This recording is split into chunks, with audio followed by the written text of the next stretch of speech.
Тука сме пред Министерството за култура, а причината што вака инстантно понеделнички поканивме министерката Ирена Стефовска да ни објасни нешто што како вест се појави на социјалните мрежи во саботата, а тоа е дека Завод и музеј Битола ги почна конзерваторско-реставраторските работи на славната црква Курбиново од 12 век.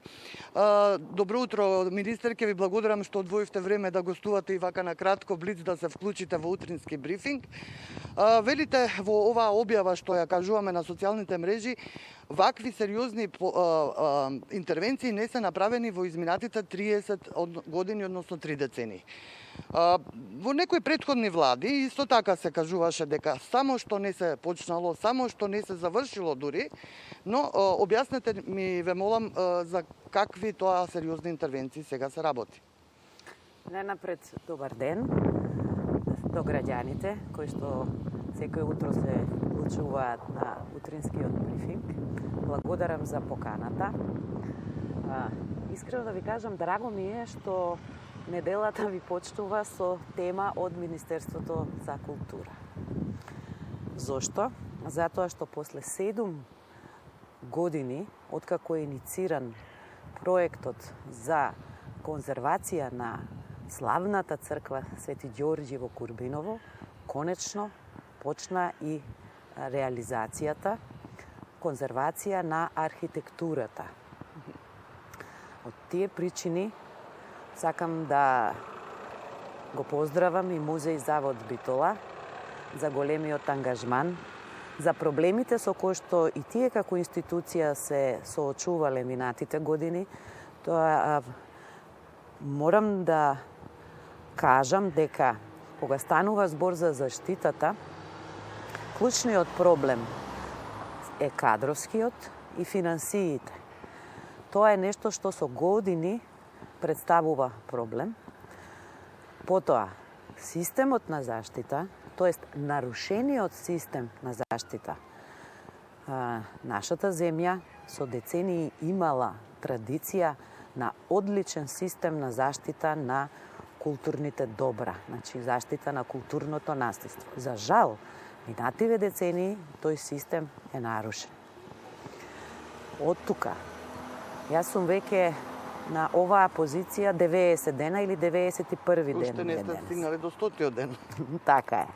Но и покрај тоа, уште од првиот ден, со екипата, со тимот, со овој министерски кабинет, ги трасираме и паралелно работиме на неколку фронта за да почнем процесот на подобра или, како да кажам, системска заштита за кое што е потребно да работат, значи надлежните институции, нормативниот дел, реорганизација, кадровски екипирања, инфраструктурни екипирања, финансии. Она што би сакала да го истакнам, за следната година обезбедивме буџет во околу 105 милиони денари само за заштитата. Споредено со оваа година, буџетот бил 70 милиони. Во просек, минатите 10 години и повеќе, просекот за заштита бил 40 до 60 милиони денари.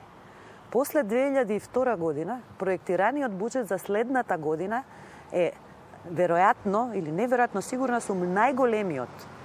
Дотолку повеќе што оваа година за прв пат отворивме во Министерството за финансии и подпрограма наречена обезбедивме 12 милиони денари за почеток. Имено тоа сакав да ве прашам, дали и Курбиново, црквата Свети Ѓорѓи е дел од оваа ваша подпрограма за културно наследство во опасност? Апсолутно. Обезбедените средства се прво наменети за заштита на црквата Свети Ѓорѓи во Курбиново, бидејќи отпочната е конзервацијата на архитектурата на црквата. Превентивната заштита на фреските е направена. Надзорот е обезбеден. Но проект за конзервација на фреските се уште не е подготвен. Од тие причини заедно со музеј Битола и со постоечките кадровски потенцијали во земјава, а пред се јас како прв човек на Министерството и екипата, тимот, работиме интензивно да обезбедиме и странска поддршка, тоест експертиза, експерти кои што ќе се вклучат заедно со домашните експерти во подготовка на проектот за конзервација. Повеќе пати кажав, извинете, повеќе пати кажав дека ковид ситуацијата многу ни ги комплицира работите, бидејќи е невозможно да се патува, да се веднаш да се реагира, но како и да е, има начини сето тоа за почеток да почне и во онлайн комуникација. Истото прашање ќе ви го поставам и за црквата Света Богородица во Матејче, која што од време на време гледаме слики сега и по социјалните мрежи е во катастрофална состојба. Што се превзема таму? Дали ќе успее Јас би да се рекла спаси? дека не е во добра состојба, точно така е. Уште во 2017 година Управата за заштита на културно наследство иницирала ова културно добро да биде ставено како културно добро во опасност. Повторно се актуализира таа процедура и колку што сум информирана, Националниот конзерваторски центар и управата работат на тоа. Исто како и во случајот на црквата Свети Ѓорѓи во Курбиново, бидејќи како што повторив повеќе пати во моите досегашни јавни настапи, ставањето според законската можност на едно културно добро во опасност подразбира мобилизација на сите ресурси во државата. Финансиски, кадровски, вклучително и странска експертиза, иако странска експертиза можела и досега да биде вклучена, независно од прогласувањето, но сеедно, е она што мислам дека успеавме во овие месеци и пол дена да направиме, и го направивме.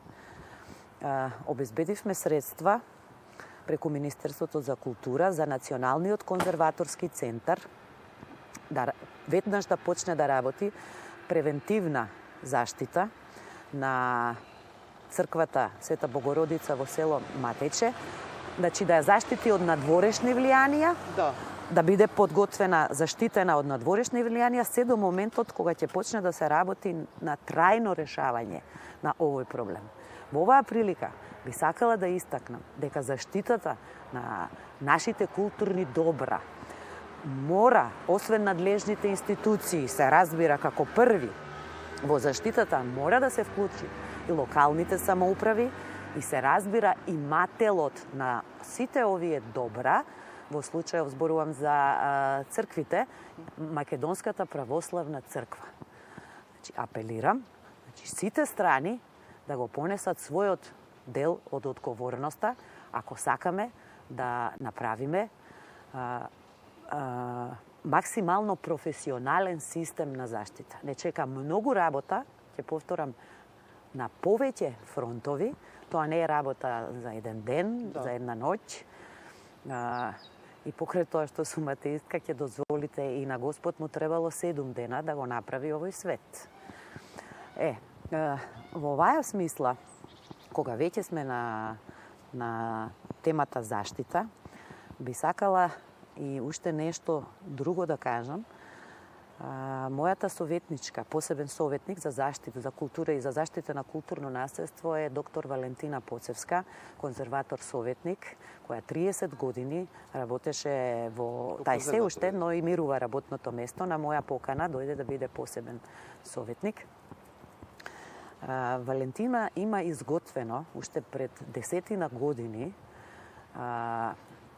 цел проект за факултет за едукација на конзерватори.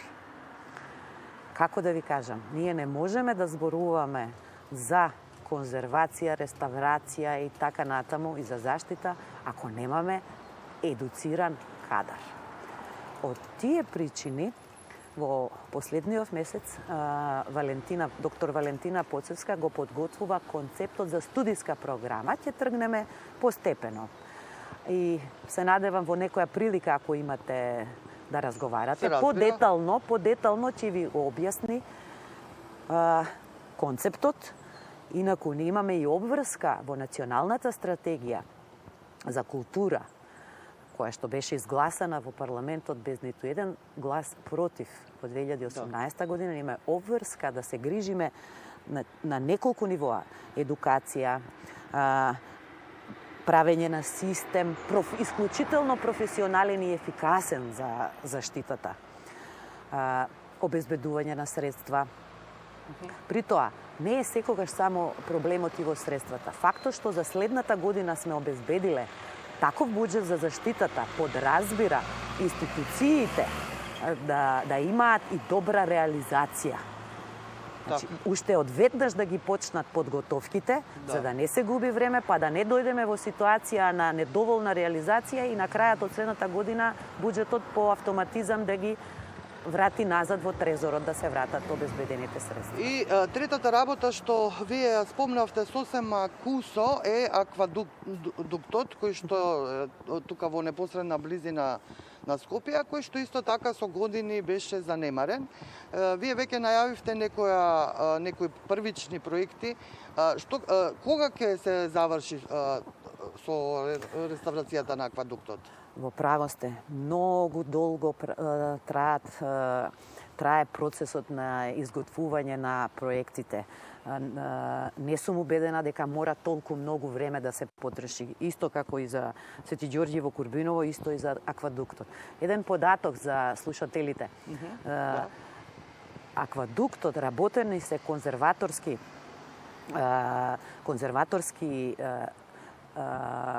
работи се правени на аквадуктот послед Скопскиот земјотрес. Ви се верували? Тогаш се правени.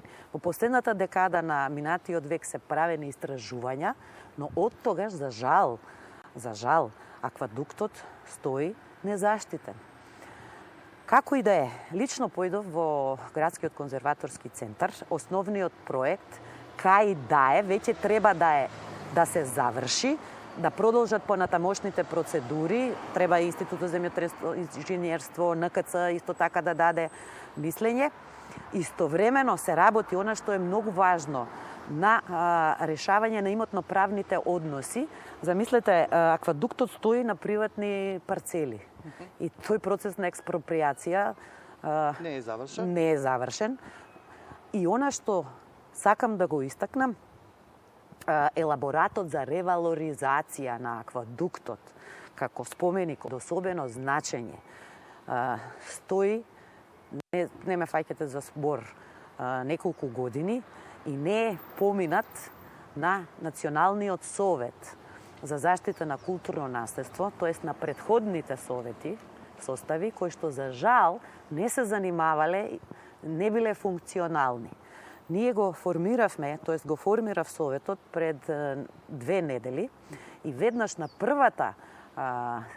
втората, тоест седница, овој елаборат за ревалоризација на аквадуктот ќе биде ставен како тема. Значи, бидејќи Советот дава мислење за овие елаборати и затоа е толку важно овој Совет да функционира и во него да седат експерти, онака како што е во законот напишано, со стручни звања, со научни звања и така натаму.